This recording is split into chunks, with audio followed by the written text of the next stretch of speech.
Alors bonsoir à tous et à toutes, merci d'être là ce soir. Merci d'être là avec nous, donc Sigma, pour cette rentrée 2024.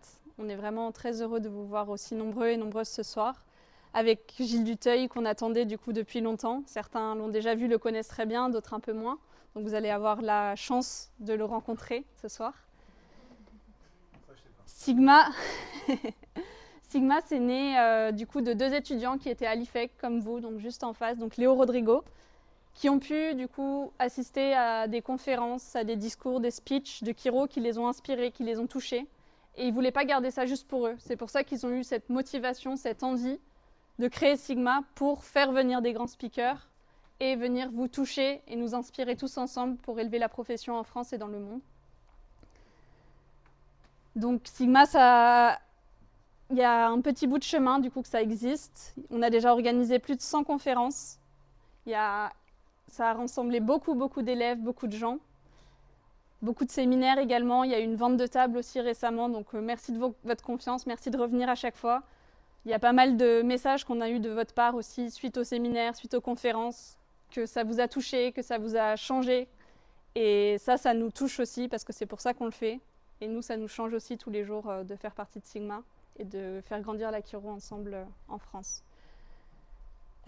Pour la suite, donc il y a le passé, il y a la suite. Donc déjà cette année, on a des conférences avec Marik qui arrivent bientôt donc, sur la Pédia.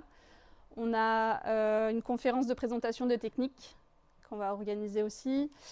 Il y a une conférence que Anaïs Badon propose lundi soir si vous voulez, si vous êtes disponible en webinar, vous aurez les informations sur notre page Instagram. Et plein d'autres gros événements qui arrivent, donc restez connectés sur nos réseaux. Et du coup, je vais laisser Léo introduire Gilles pour ce soir. Merci. Oups.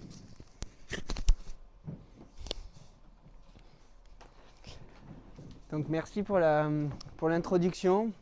Du coup, aujourd'hui, c'est la conférence de Gilles. Mais avant d'introduire Gilles, j'aimerais savoir qui connaît Gilles. Ok. Qui connaît pas Gilles alors? Et que c'est la première fois. Ok, bienvenue.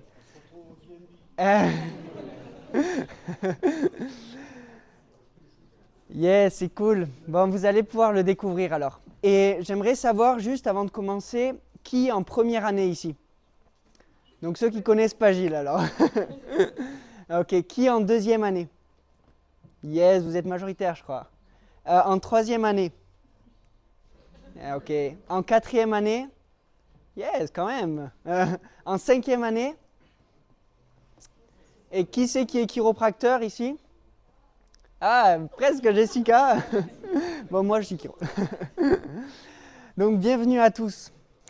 Donc, s'il y a bien un chiro pour nous, ça nous tenait vraiment à cœur d'avoir Gilles, et c'est la deuxième conférence avec lui, en tout cas organisée par Sigma.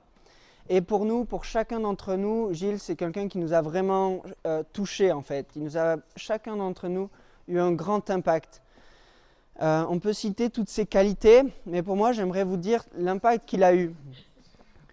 L'impact qu'il a eu, simplement, c'est il y a certaines personnes qui peuvent te faire changer d'un degré ta trajectoire en fait. Et moi, en première année, comme vous, je l'ai rencontré et j'allais à ses cours, comme peu d'entre nous, parce qu'il y en avait qui zappaient ce genre de truc, et malheureusement.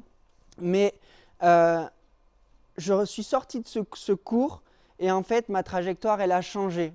Et donc, grâce à lui, j'ai pu comprendre ce que c'était la chiropractique, j'ai pu comprendre à quel point on pouvait avoir un impact avec nos mains et faire du bien aux gens finalement. Et donc, il y avait une phrase qui nous a sorti, c'était « Si vous voulez pas, un chiropracteur qui ne veut pas changer le monde, c'est pas un chiropracteur ». Et donc ça m'a toujours travaillé, je me suis dit « Bon, il va falloir faire quelque chose avec ça ». Et du coup, après ça, il nous a aussi dit de noter sur un papier qu'est-ce qu'on veut qu'il se réalise dans notre vie. Et j'ai noté ça, et c'est incroyable parce qu'il y a tellement de choses qui se sont réalisées après ça. Et donc comme pour moi, je pense que les idées sans les actions, ça reste des rêves.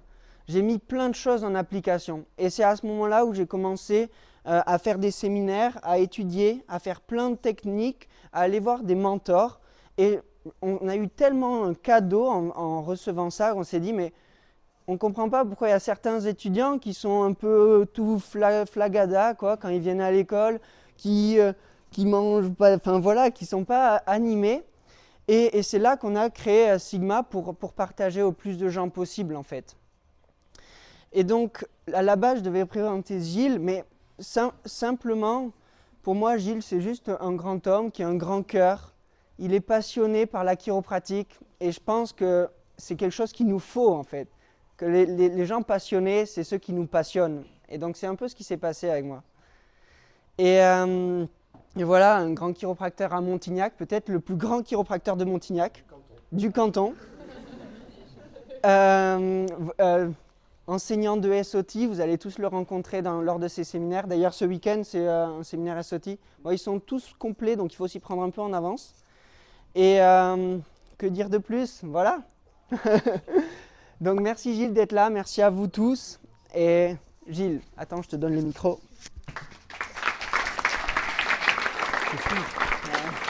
C'est très gentil. Bon, bah voilà quoi. C'est très émouvant. C'est très émouvant. Je suis très heureux, bien sûr, de toujours être sollicité parce que quand on vieillit, on se dit tiens, on n'a plus grand-chose à raconter. Qu'est-ce que je pourrais faire pour me renouveler? Et puis, ben, on m'invite encore à Toulouse. Donc ça, c'est vraiment une aubaine. C'est une grande chance. Je ne sais pas quoi dire, à part que moi, j'aime bien... j'ai du mal à prendre les compliments parce qu'en fait, je suis tellement dans l'ajustement permanent des choses. Je m'amuse tellement avec ça que, en fait, je pense que l'humilité, la modestie, c'est franchement, je le dis du fond du cœur, je pense que rester humble et modeste en chiro, c'est la moindre des choses. Quand on commence à ne plus être humble et modeste, franchement, enfin, en tout cas, ce ne sont pas les chiropracteurs que je fréquente au quotidien. J'ai remarqué, donc ça c'est une phrase de B.J. Palmer, que les grands hommes comme les grands principes sont simples. Donc j'ai remarqué ça aussi en fréquentant de grands chiropracteurs. Plus ils sont grands, plus je les trouve prestigieux et plus ils sont accessibles. Et plus ils sont sympathiques et plus ils vous font partager. Et ils vous font partager parce que vous-même vous êtes authentique, vous êtes modeste et vous-même vous êtes passionné. Les gens passionnés, ils se rencontrent. C'est évident. Et quand ils se rencontrent, ça match. Il n'y a pas besoin de 2 heures. Je peux vous raconter plein d'exemples dans ma vie personnelle, que ce soit dans la chiro ou en dehors de la chiro, mais par exemple, je suis musicien, j'ai toujours joué avec des grands musiciens, alors que moi, je ne suis pas un grand musicien, je suis un peu un laborieux, mais j'ai eu la chance d'être aux côtés, et ça continue, de grands musiciens, enfin en tout cas de très bons musiciens. La raison, c'est que je les ajuste. Donc je les ajuste et en contrepartie, je joue avec eux. Et donc finalement, je fais le taf, mais peut-être qu'ils prendraient plein d'autres gens à ma place. Et non, c'est moi qui suis là. Et il y a un vrai partage. C'est-à-dire que là, c'est un peu mon cheval de bataille pour ceux qui me connaissent, mais c'est vrai que je crois réellement que la chiro, ou en tout cas la pratique de la chiro, s'approche de l'art et de tout ce qui peut toucher à l'art. Donc je crois qu'essentiellement, les chiropracteurs devraient s'intéresser à la chose artistique, on va dire, et à la philosophie de l'art, et à continuer à aller voir des expositions, des ballets, des concerts, bien sûr, et tout un tas de choses, des peintures, la couleur, etc. etc. Donc ça a toujours été mon cheval de bataille, ça continue de l'être, et vraiment plus. Je me rends compte à quel point ça peut nous nourrir dans notre pratique et dans notre rencontre avec les patients, puisque vous savez que, pour ceux qui ont des patients et qui en voient et ceux qui vont en avoir, il y a une relation qui se crée entre nous et le patient. Et puis si vous avez remarqué, on n'a rien à vendre finalement, on n'a pas de matériel, on ne vend rien, on n'achète rien, on n'a pas de stock. Et puis au pire, notre traitement, il est invisible. C'est-à-dire ce qu'on fait au patient est invisible, est totalement invisible. D'ailleurs, ça pose problème parce que comme c'est invisible, c'est très difficile de prouver scientifiquement cette part de métaphysique qui est en nous et qui interfère avec la partie du patient qui est en face. J'ai remarqué pendant, parce que ça fait à peu près 35 ans cette année que je bosse, que je suis en pratique. Bon, je vous assure, hier on disait ça avec des patients, parce que tous les patients quand ils viennent, vous savez, ils se font une joie de vous demander « Alors ça fait combien de temps que je viens chez vous ?» Parce qu'ils aiment bien dire aux gens dans la salle d'attente, vous savez, moi ça fait 30 ans que je vais voir Dutheil. Ça fait bon. Ah bon, 30 ans. Alors il y en a qui viennent depuis 35 ans. Je peux vous dire que moi, la seule chose, quand je vois ces patients-là, d'abord, on se tutoie, on se prend dans les bras, et c'est formidable, parce que moi, je leur dis que j'avais 26 ans quand je les ai soignés la première fois, je les ai ajustés, qui continuent à venir, 35 ans après, et moi, ils m'ont fait bouffer, quoi, pour parler crûment, quoi. C'est-à-dire, quand j'ai débuté, j'avais vraiment pas un copec dans la poche, quoi, j'avais que dalle.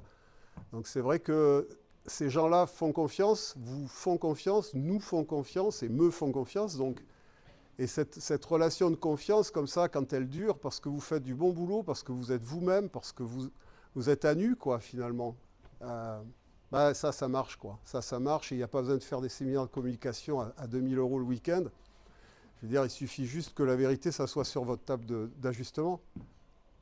Il faut travailler dans le brut de décoffrage avant de mettre des fioritures autour, pas l'inverse. Il faut bâtir quelque chose de solide, quoi. C'est comme les arbres, et on en reparlera des arbres. Enfin, je crois que j'ai un petit truc là-dessus. Alors oui, comme d'habitude, vous savez que je suis adepte du freestyle avec des volts, face et retour, comme ça.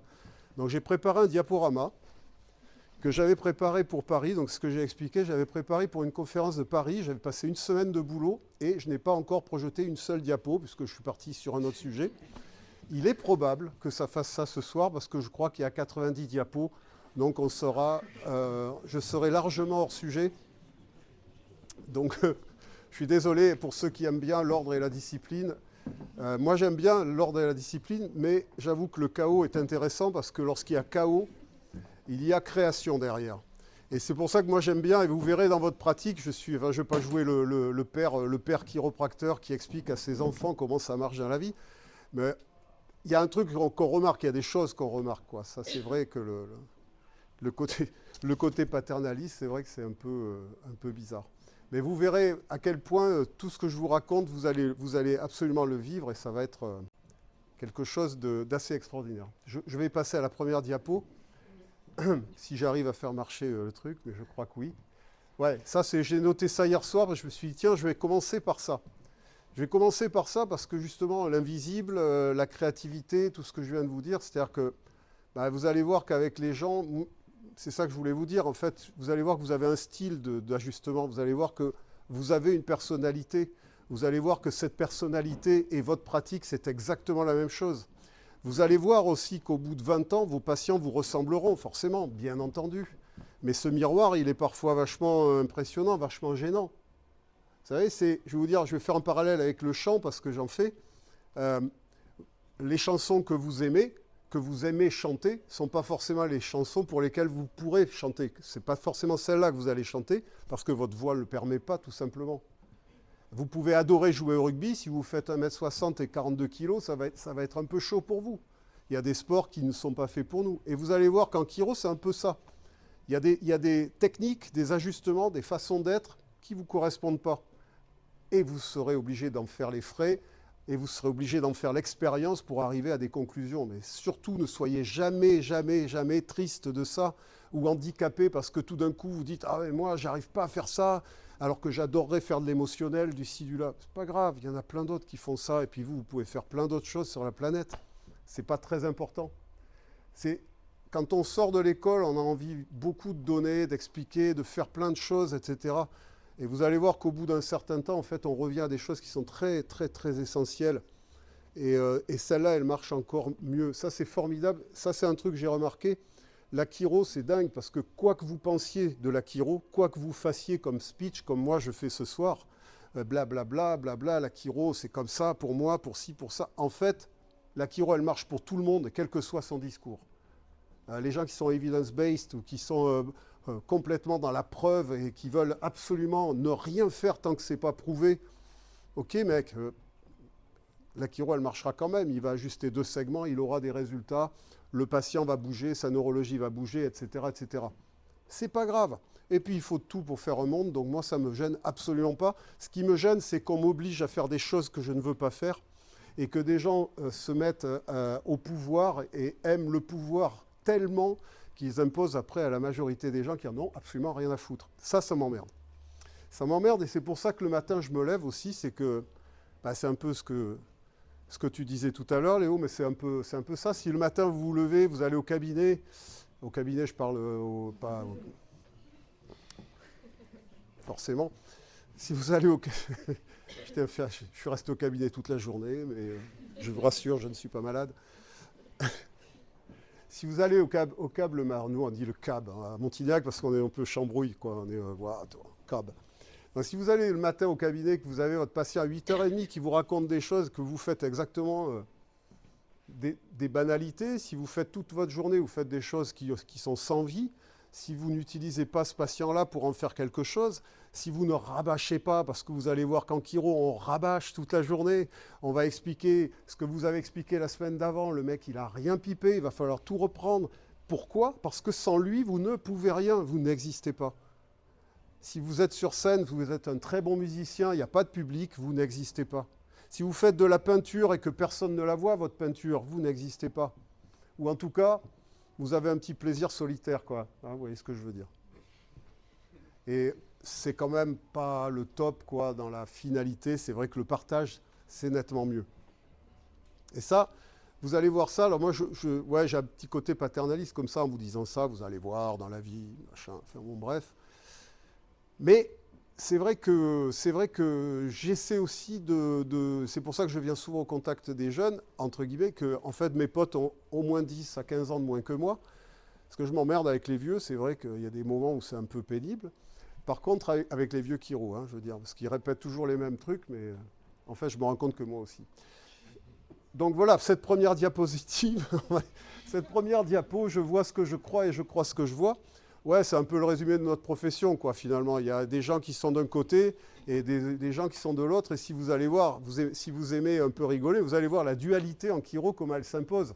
Il y a une dualité permanente en chiro. Les straight, les mixers, evidence-based, contre les autres qui sont, comme on dit, wellness. C'est ça, wellness. Je fais une table dans mon cabinet. Non, moi, j'ai 4 tables dans mon cabinet. Enfin, je veux dire, on passe sans arrêt d'un monde à un autre. Vous allez voir où je veux en venir. Vous avez des gens qui ne peuvent absolument pas pratiquer ce métier-là sans avoir une analyse profonde de cette profession. Hein, donc des gens qui sont très cerveau gauche. S'il y a des gens qui sont très cerveau droit, qui eux, au contraire, ils planent à 10 000, ils font un contact avec 2 index et ils ont l'impression que waouh, la planète a tourné en sens inverse. Donc vous voyez, toutes ces choses-là, c'est marrant cette petite musique. Ça me rappelle, enfin bref.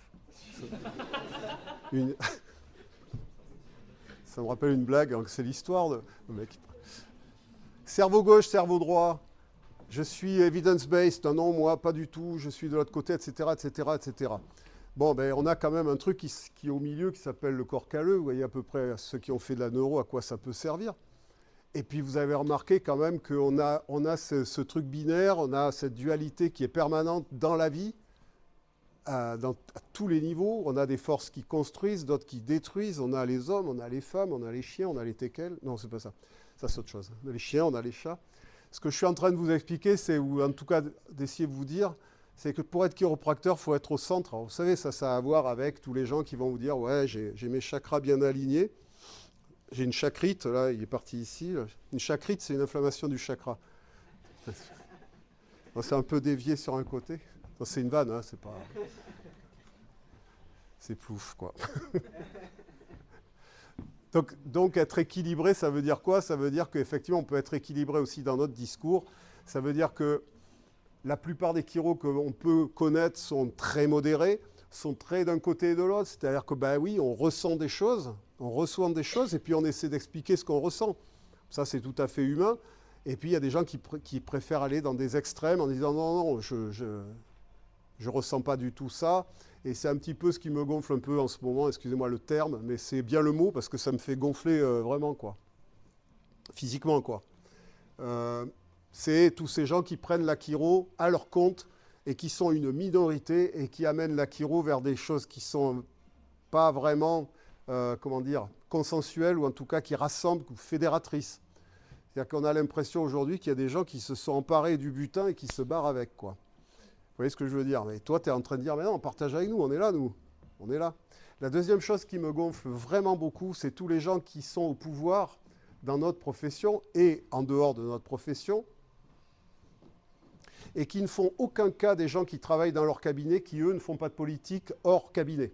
C'est-à-dire que leur politique, c'est dans leur cabinet. Moi, c'est ce que j'ai dit un jour au président des Chiro, qui me gonflait sérieusement, je m'en fous, c'est Florio et c'est mon pote de promo, donc j'ai fait mes études avec lui, donc je peux lui dire ce que je veux.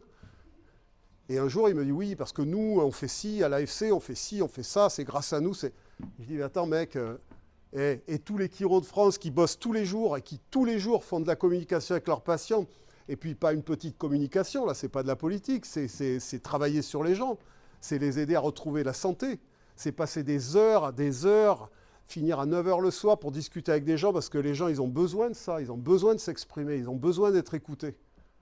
Tu vois? Et il y en a un qui va dire, ouais, non, mais c'est moi qui fais le boulot. Tu dis, mais putain, mec, tu nous marches dessus, quoi. Tu nous marches dessus. Eh ben, j'ai un peu l'impression que c'est un petit peu, que la chiro vit un petit peu ce que le macronisme a amené à la France, c'est-à-dire qu'on s'en branle complètement des gens, quoi.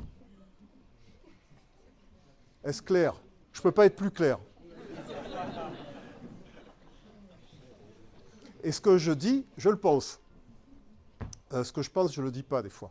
Mais là, en l'occurrence, oui. C'est toujours ce problème du visible et de l'invisible. Ouais, un truc qui me chiffonne quand même beaucoup, c'est comment ça se fait qu'on n'a pas de correspondance intra-examinateur. On prend un patient, on prend 15 chiro, on ne va pas avoir les mêmes choses. Moi, je l'ai fait, ce truc-là. Ça a marché plutôt bien. Donc, je ne sais pas qui a fait cette étude, mais ça vaudrait le coup de la refaire à grandeur nature et puis peut-être préciser, et peut-être que cette étude, elle était complètement pourrie et elle est biaisée de tous les côtés, qu'il faudrait refaire quelque chose là-dessus. Ceci dit, on s'en fiche un petit peu, puisque tout ce qu'on palpe et ce qu'on fait, ce sont des portes d'entrée, des stimulations du système nerveux. On peut le stimuler comme on veut, le système nerveux, ne serait-ce qu'en parlant avec un patient, on peut arriver à découvrir des choses assez extraordinaires. Bon, moi, je suis de ceux qui passent énormément de temps à ce que les gens me racontent. J'essaie de les amener à la première, deuxième, troisième visite, ou après, si c'est plus tard. Mais quand je sens qu'il y a quelque chose que je dois savoir ou que je dois un petit peu découvrir, bah, j'aime bien qu'ils m'en parlent et je trouve que c'est toujours très profitable. C'est pas faire pleurer les gens qui m'intéressent, ni usurper le titre de psychothérapeute, ce que je ne suis absolument pas, mais simplement écouter et monter au niveau conscient certaines choses qui sont enfouies dans le cerveau des gens et qui ne font pas de relation avec ce qu'ils ont aujourd'hui. Si on veut aller mieux, il faut aussi se nettoyer le cerveau. Vous savez bien que c'est un des pans du triangle de la santé, c'est quand même tout ce qui peut être mental, psychologique, etc., qui va provoquer une modification de la chimie, puisqu'à chaque fois qu'on pense, la chimie, elle bouge. Et puis quand tout ça, ça bouge, ben, la structure, elle bouge aussi. Le système nerveux, il récupère tout ça, il doit s'adapter.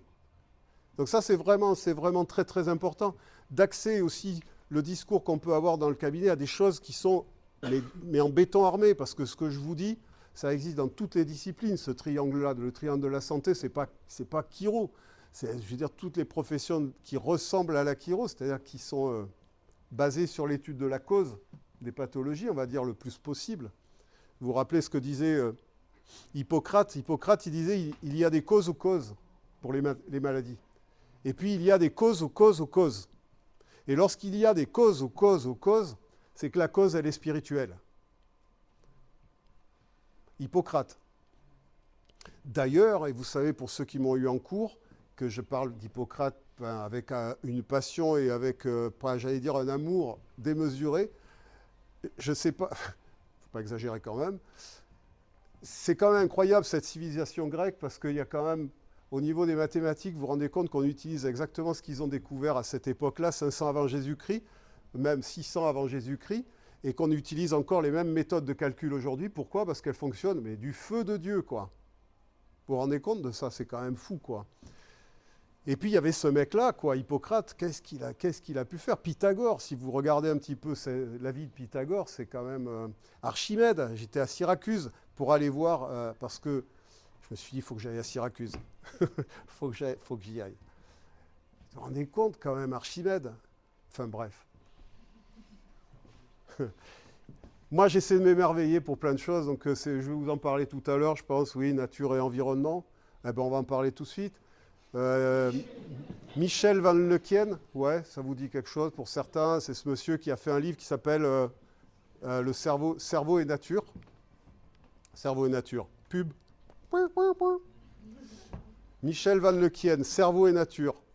Ce mec, il a compilé tout ce qu'il y avait de scientifique aujourd'hui qui est indestructible, qui est démontré et archi-démontré. Et il nous propose une marche poétique. Alors c'est un scientifique, hein, vraiment de talent, et un orateur encore plus de talent. Et ce mec, c'est Jean-Jacques Rousseau, quoi. C'est Rêverie du promeneur solitaire. C'est vraiment des choses super agréables. Et il parle de la nature et du cerveau, des relations de la nature et du cerveau. Son bouquin commence par un truc assez intéressant. Il dit, ben voilà, il y a 70% de la population mondiale qui vit en ville. Je répète, 70% des gens sur la planète vivent en ville. Donc ça veut dire que réellement, on s'est vraiment coupé de la nature, c'est-à-dire de notre environnement. Alors est-ce qu'il ne faut pas évoluer? Est-ce qu'effectivement, notre environnement dans la ville, on peut s'y adapter? Ouais, c'est sûr que ça fait des gens qui sont un peu différents des gens d'il y a 50 ans, quoi. Déjà aujourd'hui, on est un peu différents des gens d'il y a 50 ans. Donc peut-être que c'est comme ça, mais ça m'a fait tilter. J'ai acheté ce bouquin-là parce que j'ai vu sa conférence sur YouTube. C'est surtout intéressant. Non, mais c'est parce que cet été, vous savez, il y a des gens vachement intelligents en France qui disent « Ah, il faut planter des arbres ». Des mecs, des politiques, hein, politiques de la ville, il faut planter des arbres. Parce que vous comprenez, il fait 70 au sol quand il fait chaud, et si on met un arbre, il ne fait plus que 40.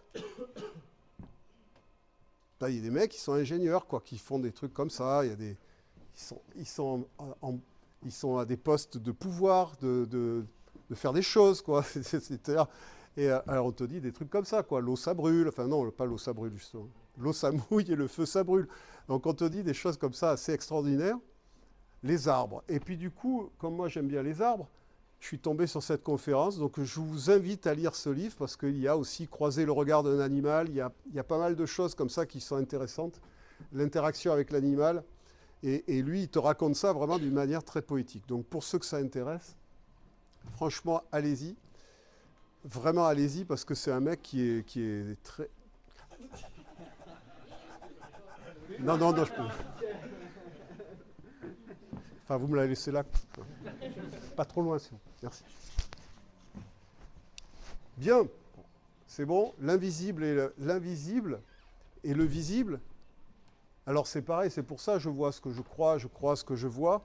On ne va pas s'engueuler 200 ans. Vous savez bien qu'on ne voit pas tous les mêmes couleurs, on n'entend pas les mêmes sons, on n'a pas le même odeur. Il y a un consensus comme ça planétaire où on se dit, ouais, le rouge, c'est à peu près rouge.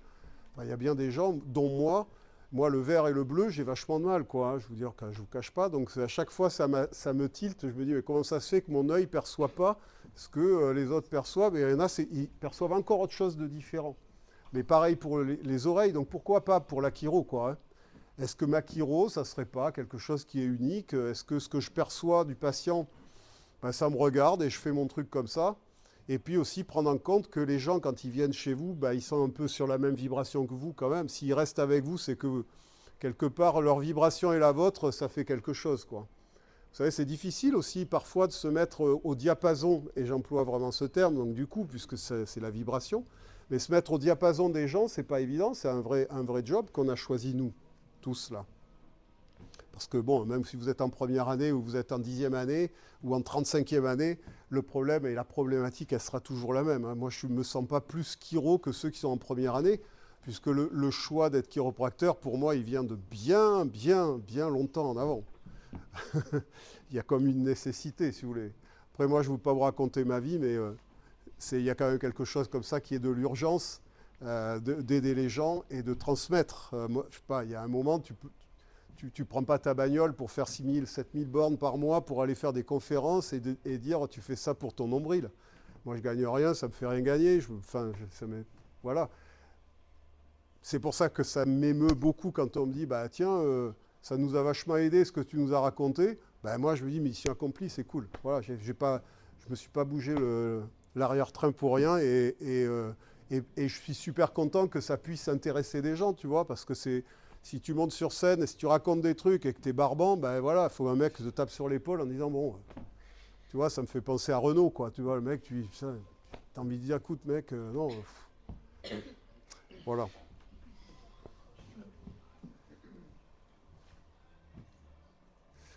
Moi, j'ai mis ça parce que j'étais colère. J'étais fâché avec mes petits points comme ça. Ouh. Enfin, là, vous ne pouvez pas voir les petits points, mais je fais les petits points. Si, vous pouvez les petits points. Si, ouais. J'étais fâché.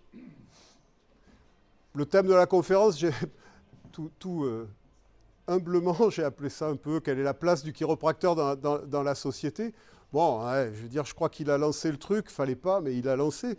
Je veux dire, si le matin vous allez au CAB, vous ne voulez pas changer les choses, que vous racontez exactement les mêmes salades qu'on a racontées à vos patients, comprenez qu'il va y avoir un souci. Je veux dire, si vous faites exactement, si vous rentrez dans le discours médical, si vous rentrez dans la façon de voir de ce monde qui est établi bien avant que votre existence, et que vous avez le même discours, alors que vous faites un métier qui est totalement différent, parce que je vous rappelle quand même qu'entre le médecin et vous, il n'y a aucun rapport. Zéro, à part que vous avez fait de la natte, et un peu de pathologie, et quelques matières scientifiques. Sinon, dans la pratique, vous ne faites absolument pas le même job.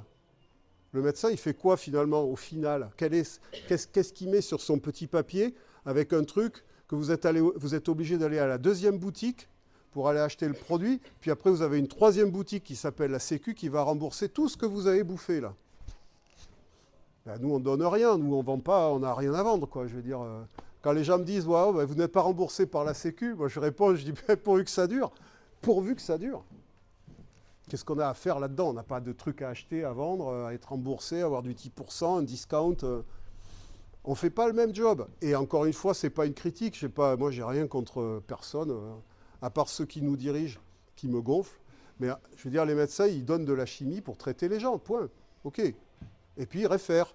Et puis là, dans les 10 prochaines années, vu comment la loi a été votée vous avez vu, pour la formation des médecins, ben dans 10 ans, c'est des mecs, vous serez derrière un écran, vous direz tire la langue, et le mec de l'autre côté, il va voir 90, 100, 200 patients par jour, en faisant rien, quoi, en regardant même pas les gens. On y va, mais droit, direct. C'est déjà le cas. Les bornes, ça existe. Moi, j'y suis allé. Tirer la langue. J'étais avec un pote, le mec, il tire la langue. J'étais plié à côté. J'étais mort de rire. En plus, il avait bu du Ricard, donc... c'est vrai. Ah, j'ai des potes pas fins, c'est sûr. Gagner de l'argent, quel est votre but? Qu'est-ce que vous êtes fait? Pourquoi vous faites de la chirurgie? Donc, tout à l'heure, on parlait de ça, gagner de l'argent, quoi. Hein. On a fait nos études, ouais, moi j'avais un emprunt, plein de gens ont eu des emprunts, c'est pas facile de monter un cabinet. Moi, pendant 5 ans, j'ai pas beaucoup bouffé, j'étais moins gros qu'aujourd'hui, c'est sûr. J'avais pas trop de quoi mettre dans le réservoir de ma bagnole. Je m'en fous, j'ai fait de la musique.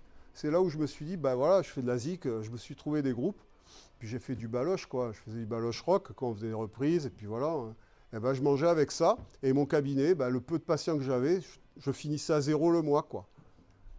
Et puis au bout de 5-6 ans, j'ai pu me tirer un salaire. Mais ce sont les plus belles années de ma vie, quoi.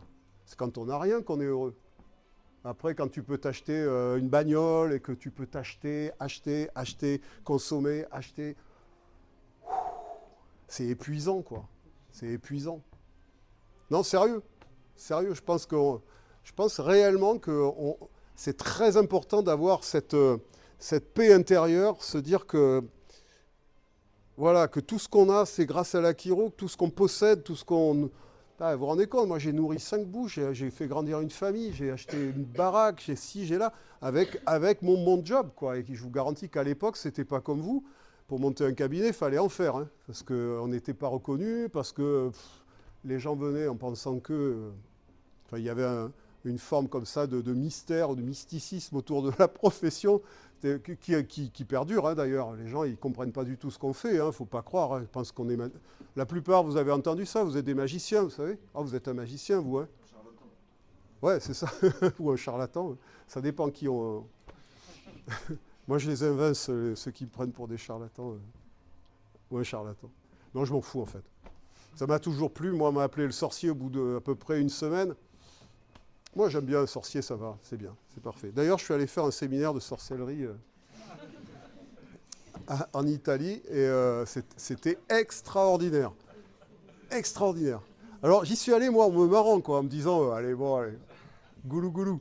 J'étais avec mes copains, on va se marrer, tout ça. Eh bien, on n'a pas rigolé. Hein. Je peux vous dire que c'est très sérieux. C'est très, très sérieux. Ouais, c'est sûr qu'on a du mal à le croire quand on vous dit ça comme ça, mais franchement, ça m'a bien éclaté. Comme quoi, tous les séminaires sont sympas, quoi. Tu peux faire aussi des séminaires sur la chirurgie de l'épaule. Ça peut être aussi une manière de s'exciter le week-end. Bon, moi, pourquoi pas, hein.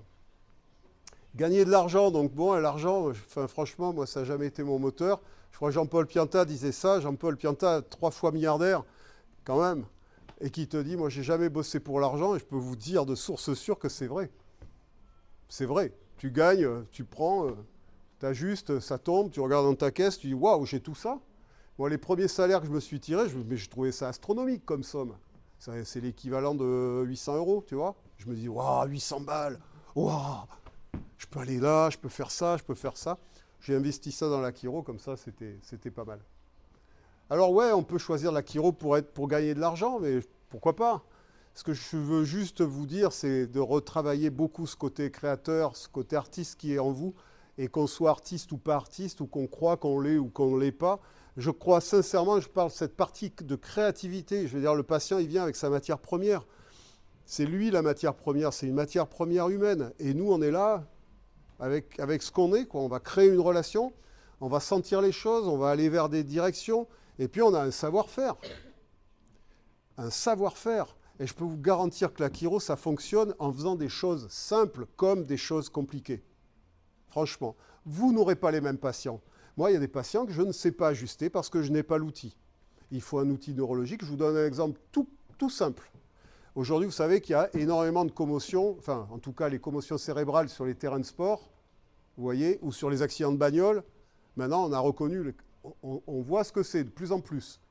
Moi, de mon temps, un whiplash, une entorse cervicale, on avait un protocole qui était très mécaniste.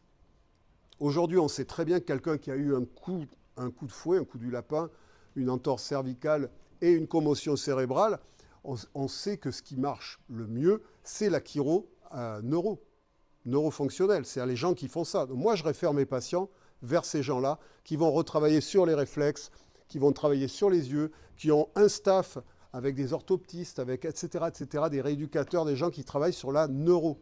Pourquoi? Parce que je sais, pour l'avoir fait, que si tu ajustes quelqu'un qui a pris une commotion sur un terrain de rugby, tu l'ajustes le lundi en lui passant des breaks, et vas-y, Kili, tu l'aggraves. Terminé. Ça l'aggrave. Pourquoi? Parce que son encéphale a fait à peu près comme ça, et que la dernière des choses à faire, c'est lui remettre une couche. OK? Vous entendez ça, les gens sur les terrains, là, en rugby? Moi, je suis un passionné de rugby, donc évidemment, c'est un truc qui m'intéresse. Malheureusement, il y en a tous les dimanches.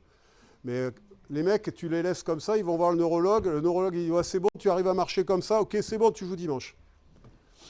Alors, tu joues dimanche? Non, c'est pas pour ça. C'est que le mec veut jouer et que le coach, il a envie que le gars joue quoi, plus rapidement. Quand tu vois que le gars s'arrête à peu près 4 semaines alors qu'il a pris un KO et qu'il n'y a pas de soins derrière. Parce que moi, là, je voudrais voir ce que font les mecs dans les staffs médicaux de ces clubs. Et puis, je voudrais voir ces joueurs-là quand ils auront 50 ans. Tu vois, ça c'est intéressant. Donc, si vous avez des patients qui jouent au rugby, qui prennent des claques, c'est quand même aussi important de leur dire, OK, il y a des chiros, même si vous ne savez pas le faire, vous référez vers des collègues à vous. Moi, je le fais, je réfère, ça ne me pose aucun problème. De même, quand il y a des problèmes émotionnels, je ne suis pas dans ce domaine-là, je fais autre chose, je réfère, ce n'est pas un problème. Par contre, ce qu'il y a d'intéressant, c'est d'expliquer aux gens qu'il y a des chiros qui travaillent comme ci ou comme ça. Donc, vous avez remarqué qu'il y a une diversité en chiro de pratiques qui est étonnante. Je ne sais pas si vous imaginez. Alors moi, je vais vous poser une question là tout de suite, et vous répondrez ou pas. Est-ce que vous pouvez me citer 2 personnes, 2 ostéopathes, qui dans les 10 dernières années ont inventé quelque chose de novateur pour la profession chiro ou ostéo? 2, pas 10, hein, 2. Vous pouvez aller gratter. Allez-y, vous avez 2 heures. Ouais. Mais ça existait avant. Non, je parle de novateur, hein, de novateur. Alors vous allez dire, la neurofonctionnelle, c'est pas très novateur. Les techniques émotionnelles, c'est pas très novateur. Mais nous, on a un truc qui est important depuis le début. Depuis le début, on travaille sur le système nerveux. Et ça, c'est novateur. Parce que ça reste aujourd'hui complètement inconnu. On a remarqué des portes d'entrée qu'il y avait. On a aussi en chiro, et ça, moi, je peux vous le dire sûr et certain, on a ce truc-là de pionnier. On est des pionniers, on est avant-gardistes. On invente des choses avant que les choses... Je vais vous donner 2 exemples, parce que vous les connaissez par cœur. Tout le monde connaît EK, Applied Kinesiology. Vous avez conscience que Applied Kinesiology est né avec Goodhart en 1960. 1960, c'est-à-dire que vous n'étiez même pas créé. Et moi, je n'étais pas né non plus. Donc c'est pour vous dire que c'est il y a très longtemps. Goodhart, il invente ça en 1960. Il y en a un autre mec qui s'appelle Clarence Gonstead. Gonstead, 1960. Puis il y en a un autre que je connais bien, qui s'appelle Goodhart. Goodhart, il invente SOT en 1929. 1929, hein, rien que ça. Dit Jarnett. Hein? Ah oui, non. Dit Jarnett, 1929. Goodhart, 1960. Donc vous imaginez qu'aujourd'hui, tout le monde fait EK. Vous imaginez que lorsque j'étais étudiant, faire EK, c'était hérétique. C'était vraiment les pauvres types qui faisaient ça parce qu'ils ne savaient pas ajuster autrement. Et puis c'était tellement tarabiscoté, ce truc de médecine chinoise, de méridien, de machin, de neurovasculaire. C'est quoi ce truc? Quand les mecs arrivaient pour faire les séminaires de SOT, tout le monde se marrait. Comment tu vas ajuster avec 2 cales? C'était la grosse marade. Donc vous imaginez des mecs comme Victor Frank qui invente TBM dans les années 80. Donc là c'est carrément la grosse planante. Et toutes ces techniques-là, aujourd'hui, si vous regardez bien, ben, elles sont utilisées et très à la mode, finalement. Les Charles Héroux et compagnie qui viennent, je veux dire, c'est très à la mode. Vous imaginez ça, que ça date de 1960 et que ça a mis tout ce temps-là pour que ça soit à la mode en chiro. Donc on est bien quand même, il y a bien un petit côté avant-gardiste. Je passe les détails sur ce que veulent faire les ostéopathes, c'est-à-dire ils embauchent des chiropracteurs qui viennent des États-Unis pour leur apprendre à faire des thrusts à l'école de Bordeaux, à l'école de Toulouse. J'ai des noms, si vous voulez, je pourrais filer ça à la fin du cours, si vous voulez aller en découdre. Donc oui, les ostéopathes sont clairement, mais ce n'est pas nouveau, ça fait déjà très très longtemps. Donc vous voyez, toutes ces choses-là, tout ça pour vous dire, ce n'est pas que je fais un truc de compétition, mais c'est juste pour vous dire que sincèrement, et je le pense sincèrement pour le voir, vous pourrez le regarder aussi, si je me trompe, vous me le direz. Mais oui, on a un côté, on a ce côté avant-gardiste qui est lié simplement au fait que notre profession est basée sur l'étude du système nerveux et de ce qu'on peut faire pour s'adapter à l'environnement. Donc est-ce qu'on peut s'adapter à notre environnement? Et c'est ça qui est intéressant aujourd'hui, le challenge, c'est est-ce qu'on doit rester dans un monde peuplé par des arbres, des animaux, des végétaux, etc. Est-ce que ça sert à quelque chose ou est-ce qu'on va évoluer vers ce que les gens qui faisaient des romans d'anticipation et de fiction dans les années 50, 60 expliquent? C'est-à-dire on va bouffer des pilules vertes, bleues, machin, on va prendre de la protéine en goutte à goutte. Enfin, je veux dire, dans tous les films futuristes, vous avez à peu près le même schéma. C'est-à-dire on est coupé de notre environnement naturel. Donc moi, la question, ce n'est pas de vous dire ce que j'aime. Moi, je suis un campagnard, j'ai grandi à la campagne, j'y vis depuis que j'ai fini mes études. Je me suis barré de Paris, mais en courant. Donc bon, après, moi, j'ai ma façon de voir les choses. Je ne peux pas passer une journée sans voir la rivière et voir des arbres, c'est clair. Il me faut un petit minou, un chien, quelque chose, 2, 3 oiseaux. Regarder une grue, regarder un héron, et maintenant les cormorans, enfin bref. Je pense que c'est important notre environnement parce que vous verrez que de toute façon la pathologie vient de la non-adaptation des patients à leur environnement. Donc ça peut être l'environnement de travail, de famille, de ce que vous voulez, mais la notion de stress, et pour ceux qui m'ont eu en première année, vous vous rappelez de Hans Selye et la notion du stress, de stress. Donc à partir du moment où on a un stress qu'on n'adapte pas, on développe une pathologie de défense. Et ces pathologies de défense vont nous amener à une constitution parfois même très profonde de pathologie. Sans compter qu'on a tous des familles et que donc on a des problèmes de famille par définition, et que notre but, c'est bien sûr d'éclaircir tout ça, de nettoyer un petit peu toute cette descendance-là et cette ascendance-là aussi, si on peut. Là, c'est un peu méchant ce que j'ai mis là. C'est genre, bon, t'as raté kiné, t'as raté médecine, t'as raté tout, et ben, tu vas faire chiro. Non, mais pendant un temps, ça a été la mode. Ça a été la mode. C'était un peu le truc où on finissait en chiro. Alors, tu vois, c'était, ah ouais. Bon, déjà, pour faire chiro, il faut de l'argent. Donc, c'est pas non plus n'importe quelle personne qui échoue. C'est des gens qui échouent, mais avec... Bon, enfin, bref. Ce mec-là, il s'appelle Pierre-Louis Gaucher-Pellerbe. Donc, c'est un gars qui a écrit une thèse pour son doctorat d'histoire sur la chiro. Et après, il a fait chiro. Donc, j'en ai parlé pour ceux qui m'ont eu en cours d'histoire à l'école. Et alors lui, il dit un truc assez intéressant. En gros, c'est on étudie la chiro avec des méthodes qui s'adaptent à la médecine et pas à la chiro. Donc en fait, la chiro, ça ne marche pas parce que on essaie de démontrer qu'elle marche, mais avec des méthodes qui ne fonctionnent pas pour la chiro. C'est un peu ce que je vous ai dit tout à l'heure. À partir du moment où il n'y a pas de lien intra-examinateur par rapport à un patient, ça pose déjà des problèmes. Donc vous imaginez. Ouais, j'aime bien dire ça parce que l'esprit, vous savez, on parle toujours du corps médical, c'est un corps, mais on ne parle jamais de l'esprit médical. Par contre, on parle bien de l'esprit chiro, on est d'accord. On en parle beaucoup même. Et puis surtout ici d'ailleurs.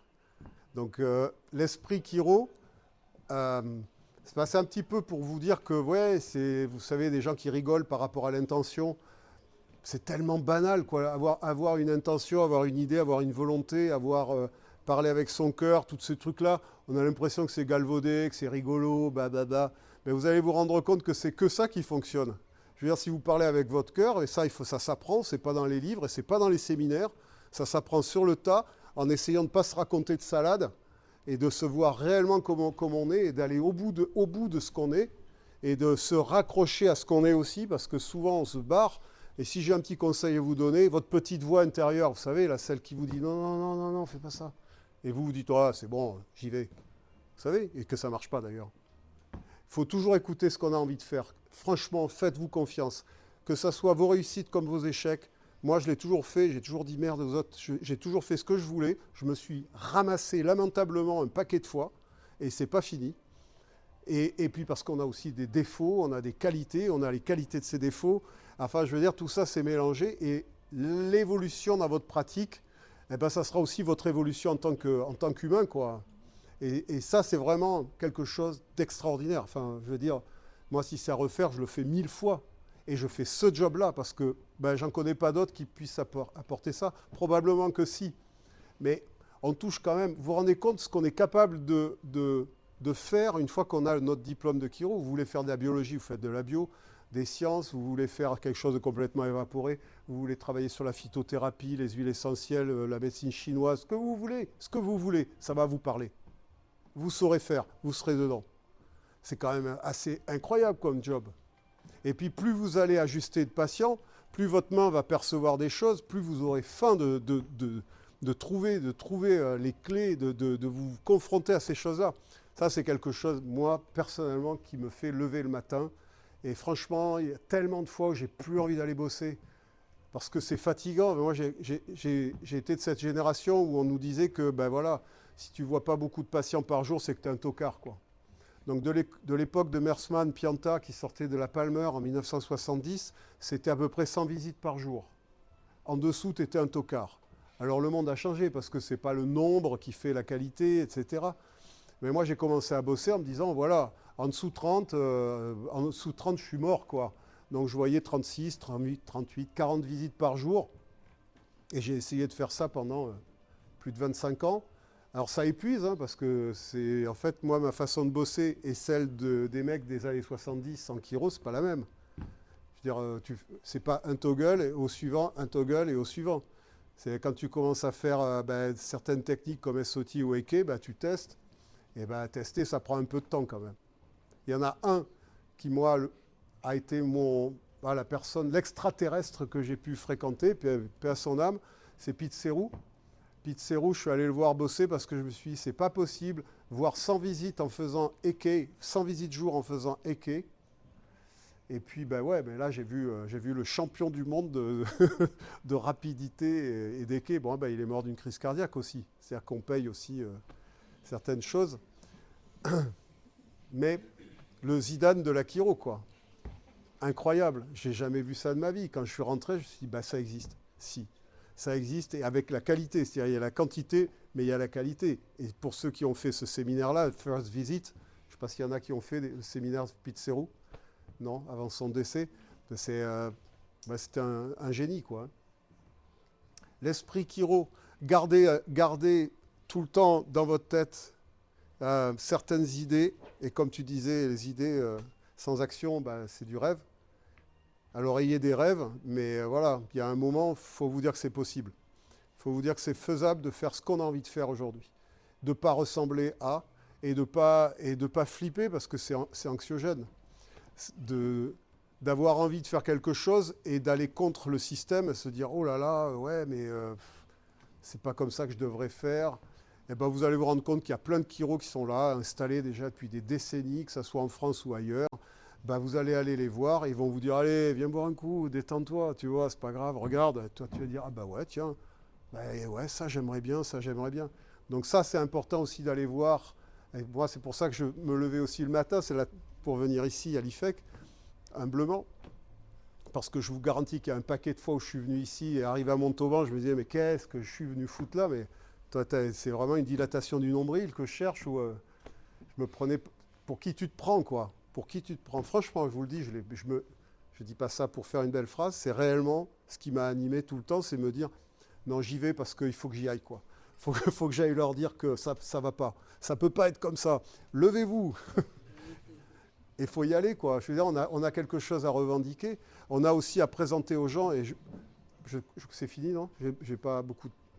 Non, juste ça, c'est que quand je dis quelle est la place dans la société, qu'est-ce qu'on peut amener? Moi, je pense que c'est un combat politique aussi, la chiro. Alors, politique, c'est pas Macron versus Mélenchon, ça n'a rien à foutre. Mais ça veut dire que les gens, ça passera par les gens, ça passera par les bébés. C'est pour ça que moi, je me suis lancé dans la pédiatrie il y a très longtemps. J'ai amené avec moi tout un courant derrière. Il y avait bien sûr Valérie, qui est ma grande amie, qui est décidé autre chose, ou pas, qui a fait des choses merveilleuses pour cette discipline. Je le dis en cours de SOT, mais je vais vous le redire à vous. Mais aujourd'hui, on a un niveau en pédiatrie chiro qui est exceptionnel. Exceptionnel. D'intelligence, au niveau technique, au niveau du lien qu'il peut y avoir avec la médecine, parce que quand tu fais de la pédia chiro, tu ne peux pas travailler tout seul, il faut travailler en équipe, sinon tu vas ajuster avec des bébés qui n'ont rien. Là, on est dans le bien-être. Mais si tu travailles, moi j'ai bossé à la mater de Sarlat, on voyait 250 nouveau-nés par an, je veux dire, ça fait un paquet. Quand vous avez des prémas de 32 semaines, quand on vous l'amène, on dirait un petit chaton ou un petit lapin, tu vois, tu dis, waouh, c'est un humain. Si tu n'as pas quelqu'un qui t'explique comment faire et qu'il n'a pas les tuyaux dans le nez, tu ne le vois pas dans ton cabinet. Mais quand tu commences à ajuster ces patients-là et que tu te rends compte de ce que ça peut faire, la chiro, pour moi, ça va changer le monde. Ça change le monde quand on commence à ajuster les enfants. Je vais vous dire un truc, là, il y a 4 gamins de mon village, donc il y en a déjà 5 qui ont fait chiro, que j'ai envoyé ici, il y en a 4 qui vont venir ici. Il y en a 2 qui ont passé le truc... l'entretien qui vont faire chiro. 4 de mon bled, 3000 habitants. Il va y avoir, ça va être un petit paquet, il va y avoir une petite dizaine de chiro autour de chez moi. Pourquoi? Ben parce que je les soigne depuis qu'ils sont dans le ventre de leur mère, qu'ils sont venus à chaque ajustement des parents, des grands-parents, des ci et là. Et quand on leur dit, qu'est-ce que tu veux faire dans la vie? Ouais, moi je veux bien faire chiro, c'est bien. Moi je suis heureux, ça me fait marrer. Tu sors des grosses vannes, enfin, tu t'éclates bien, puis tu te rends compte que les gens, ils aiment bien, les jeunes, ils aiment bien ça. Et puis, c'est hyper moderne, la chiro. C'est un truc super futuriste. Et puis, c'est quelque chose qui est vachement en harmonie avec l'environnement, avec la nature. On ne vend rien, il n'y a pas de déchets, il n'y a pas noir, jaune, vert, tu penses que t'es de gauche, t'es de droite. On s'en fout. Donc ça, c'est vraiment, vraiment quelque chose de... Je vous invite à soigner les enfants, à prendre votre place dans la société politique et à expliquer aux gens qu'ils ont aussi une alternative. Donc ça, je ne sais pas où elle est la diapo, peut-être qu'elle est après. Mais oui, bien sûr.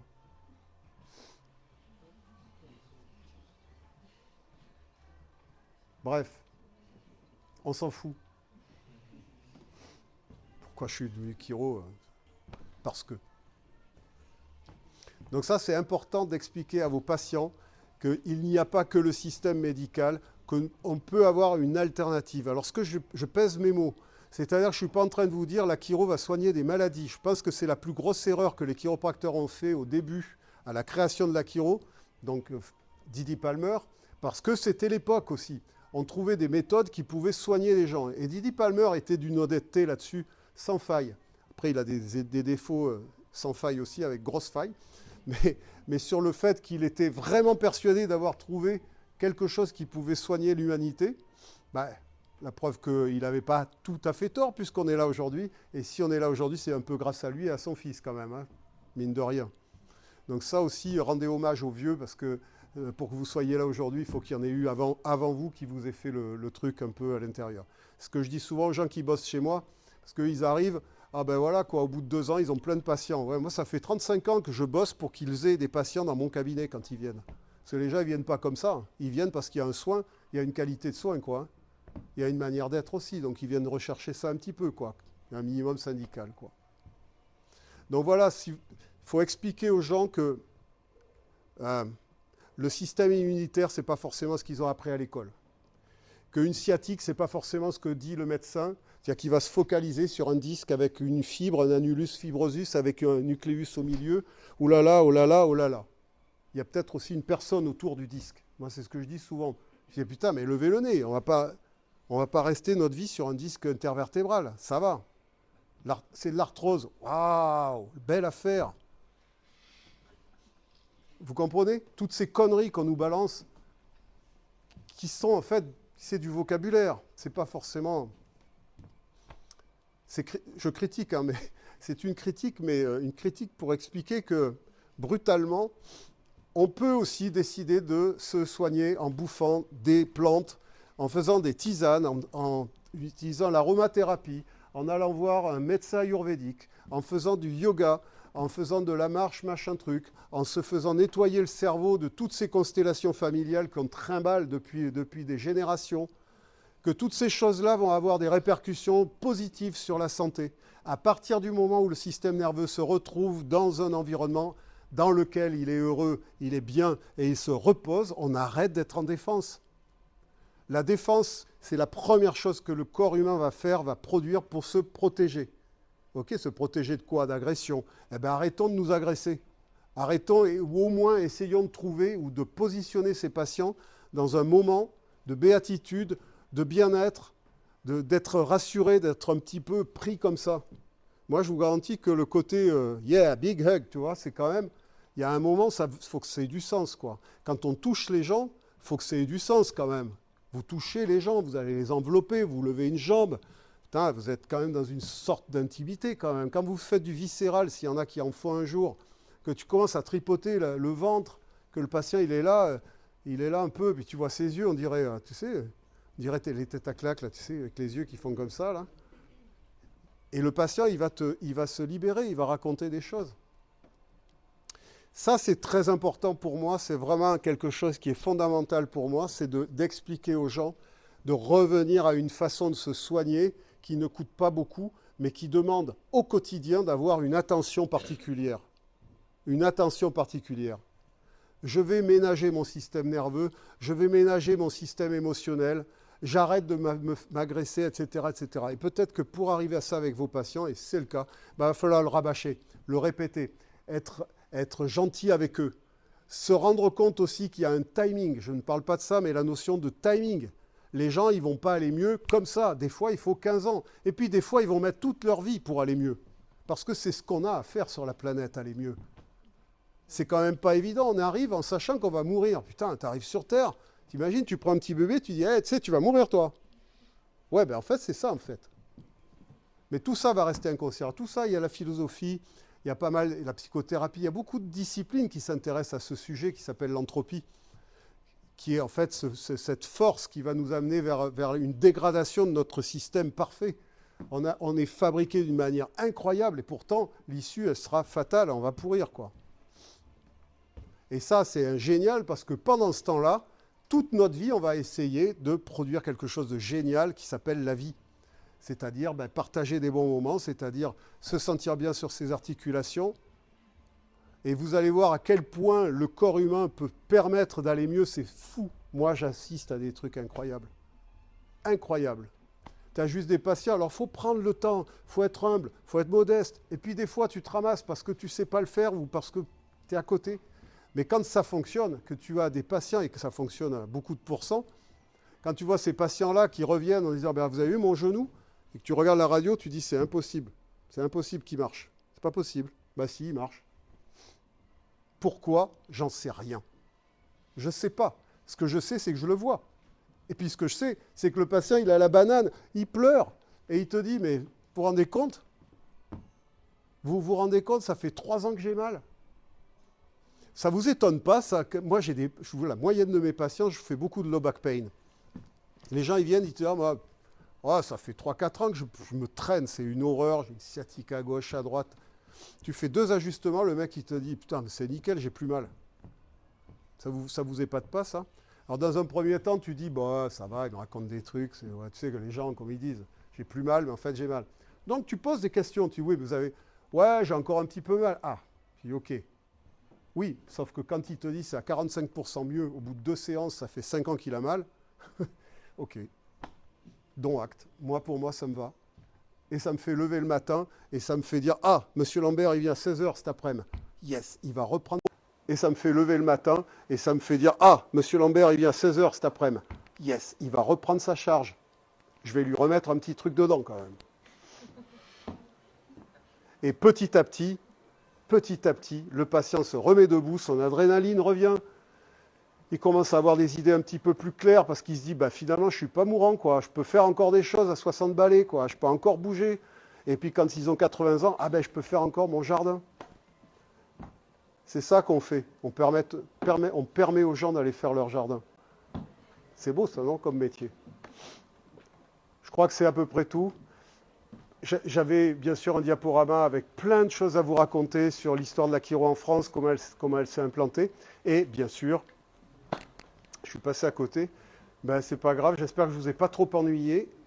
Et merci pour ceux qui me voient et ceux qui me enregistrent. Et puis je vous souhaite, je vous souhaite bons chips et bonnes cacahuètes. Donc, voilà, merci. Merci.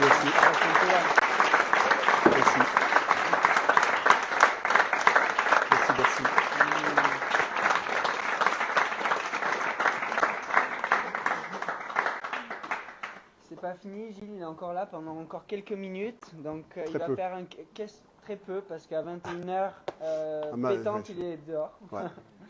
Mais, c'est ma mère, sinon elle gueule. Il reste.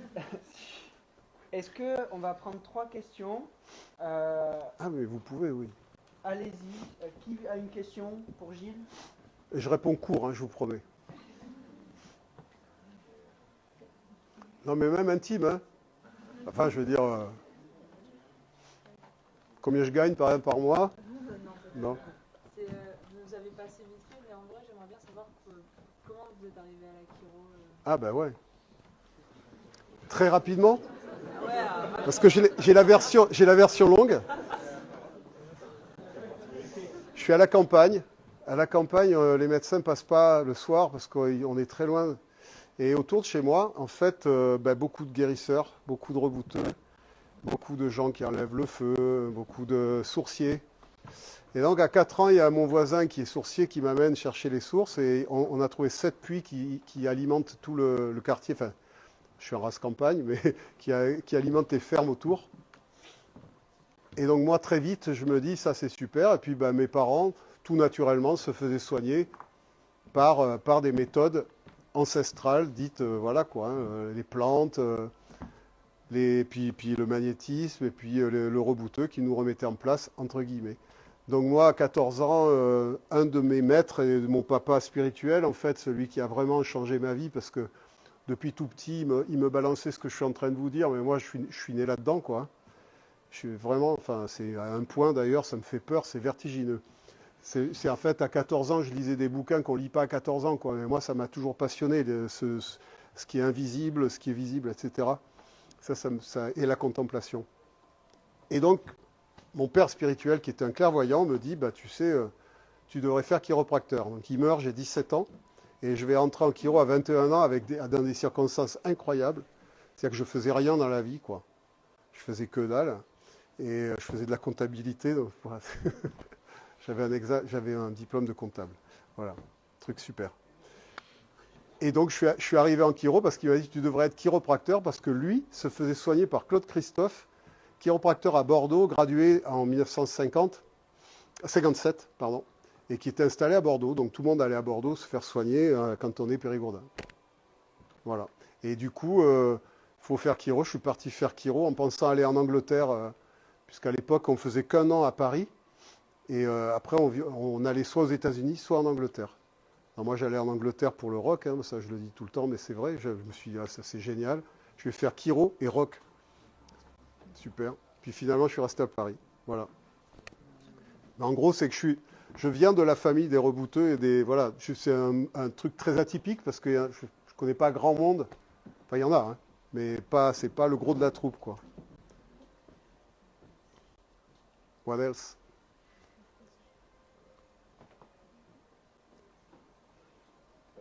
Par rapport aux bébés, du coup, je suis un peu que vous avez travaillé avec des bébés, mais comment vous avez fait pour gagner la confiance des personnes qui vous les ont emmenés, et comment vous avez fait pour vous mettre en connexion avec le corps médical, qui là aussi s'est dit, ok, là le bébé il est malade, je vous l'emmène, je l'emmène à Gilles.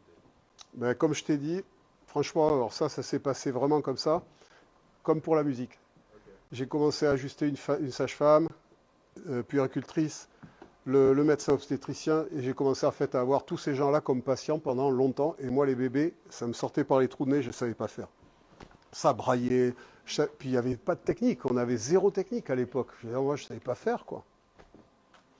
Et donc, j'ai commencé à travailler avec des nanas qui m'ont dit non, des nanas parce qu'il y avait beaucoup plus de femmes que d'hommes, et qui m'ont amené en séminaire, qui ont commencé à m'expliquer succion, déglutition, etc., comment ça fonctionnait. Puis après, je suis allé faire des séminaires, en particulier l'ICPA, et puis après avec Steve Williams, forcément, où j'en ai fait, là, avec lui, j'en ai fait un petit paquet. Et puis après, je me suis mis à... Bon, après, j'ai été papa, donc ça aide aussi. Quand tu n'as pas de bébé, au début, c'est un peu complexe, quoi. Pour les garçons, peut-être, je ne sais pas si c'est sexiste ce que je dis, je ne sais pas. Mais nous, on est... Je sais pas, on n'a pas un truc comme ça... Et puis finalement, moi je suis papa poule, alors très féminin dans ma façon d'être. Donc de toute façon, ça ne me gêne pas. Et ouais, je me suis lancé comme ça. Mais là, j'ai arrêté. Je faisais les animaux aussi. J'ai fait pendant 17 ans, j'ai fait les chevaux de course. Pareil, sur le tas, je me suis formé. Par contre, je suis parti aux États-Unis voir comment ils faisaient. Je me suis payé un petit voyage là-bas, c'était rigolo. T'es allé voir qui aux États-Unis? Je me rappelle pas de son nom, mais c'était près de Davenport. Parce qu'en fait, les Mustangs, c'est dans l'Iowa. Et donc, il y a énormément de chiros qui font ça là-bas. Des chevaux extraordinaires, vraiment incroyables. Et on y allait à l'arrache, quoi, avec un copain chiro. Là, on est allés tous les deux. On appelait les gars. Le gars dit, oh, venez demain matin, je passe vous chercher. Pick-up, on se retrouvait dans les fermes. Un truc génial. Génial. Moi, j'ai appris comme ça. Il y a énormément de choses que j'ai apprises, en fait, sur le tas. Vraiment. Et tant mieux, c'est cool. J'ai une question.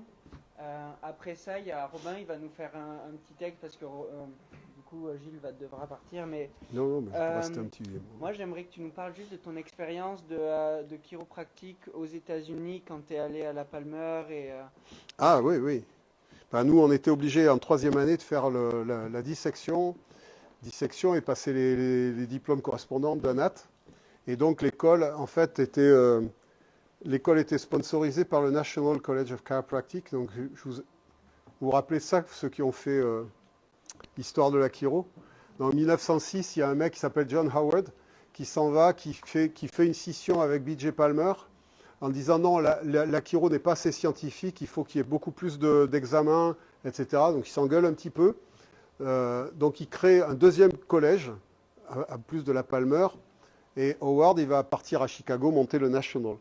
Alors, ce qui est rigolo, c'est que la chiro, l'IFEC, a été patronné par le National et non pas la Palmer. On aurait pu faire un choix, Mais c'était le National parce que le National s'est retrouvé être le collège, et toujours d'ailleurs, le collège le plus médical qui est au monde en chiro. Donc nous, la réputation des mecs quand ils sortaient du National, c'est des mecs comme Isard, si vous connaissez un mec qui s'appelle Isard qui est au CAC, c'est un des dirigeants de notre école hein, quand même. Donc nous, on avait plein de profs qui arrivaient du National et c'était tous des gens qui ne savaient pas ajuster, par contre qui étaient très forts en technique, en matière scientifique, très forts en diagnostic et très peu compétents en technique. Donc ça, c'était assez rigolo, quoi. Et donc on partait là-bas pendant 3 mois. Et on passait le National Board également parce qu'on nous demandait en France de passer cet examen qu'on passe au bout de la 3e année qui est en fait les 3 premières années de médecine. Et donc on passait un examen qui s'appelle National Board Part 1 pour au cas où on était embêté en France par les pouvoirs publics parce que je vous rappelle que moi quand j'ai fait chiro, la chiro était interdite de pratique mais d'enseignement. Donc il y avait les deux. Donc quand j'ai commencé chiro, on nous expliquait où étaient les issues de secours, parce que quand il y avait des centres de flics, il fallait qu'on vise la porte et qu'on se casse vite fait. Donc ça c'est vrai, hein, ce que je vous raconte, c'est pas des bars. Ça a duré 1 an ou 2. Après ils nous ont moins embêtés. Par contre, jusqu'en 2001, on était bien sûr potentiellement tous inculpables et pour exercice illégal de la médecine. Donc on est allé là-bas pendant 3 mois et on s'est bien marré. Enfin, toutes les promos qui y allaient, en général, c'était les vacances studieuses. Après, on bossait parce qu'il y avait 7 heures de dissection par jour pendant 2 mois avec examen tous les 15 jours le samedi. Donc à l'américaine, c'est-à-dire pas compliqué, mais bon, faut être super bon, quoi. Voilà, tu peux pas, c'est pas compliqué, mais il faut bosser. Et on s'est bien marré parce qu'on a tous acheté des bagnoles années 70. Le film, les Blues Brothers, je ne sais pas s'il y en a qui ont vu le film, c'est tourné à Chicago et nous on s'est pointé, le film était sorti 3-4 mois avant et on a acheté les mêmes bagnoles qu'il y a dans le film. Et on s'est bien marré. Enfin, moi j'ai eu un carton, enfin bon, on s'est bien marré, c'était bien. C'était de belles années. Voilà, c'est ma petite expérience d'Amérique. Merci Gilles. Ben de rien.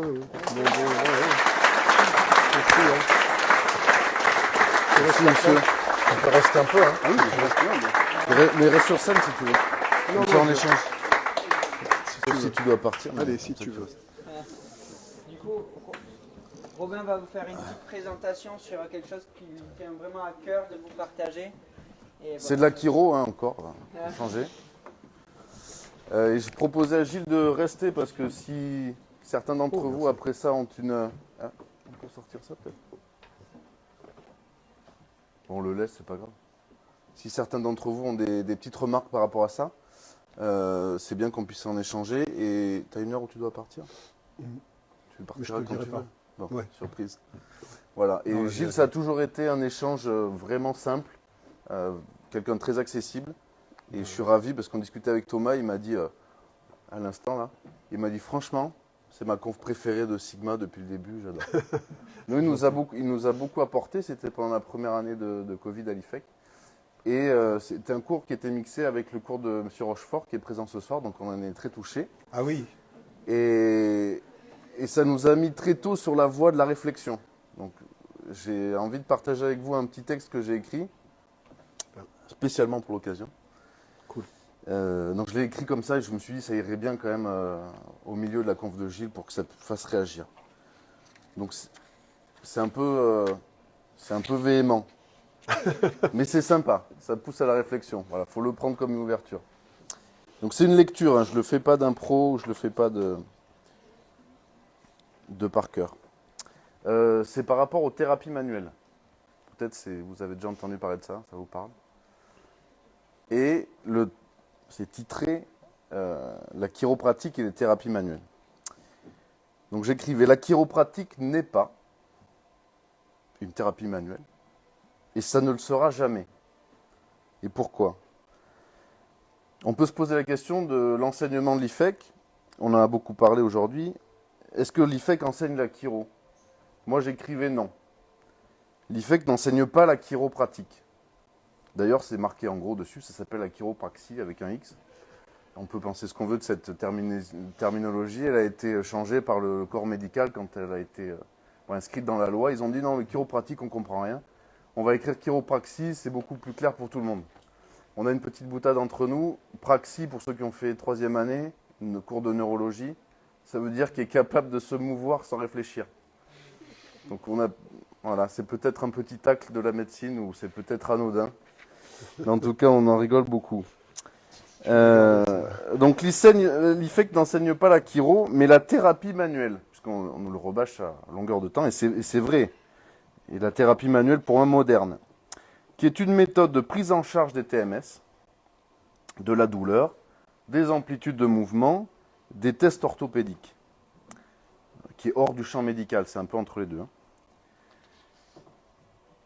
Et pour moi, la chiro ne prend pas en charge les TMS. La chiropratique ne prend pas en charge les TMS, à la base.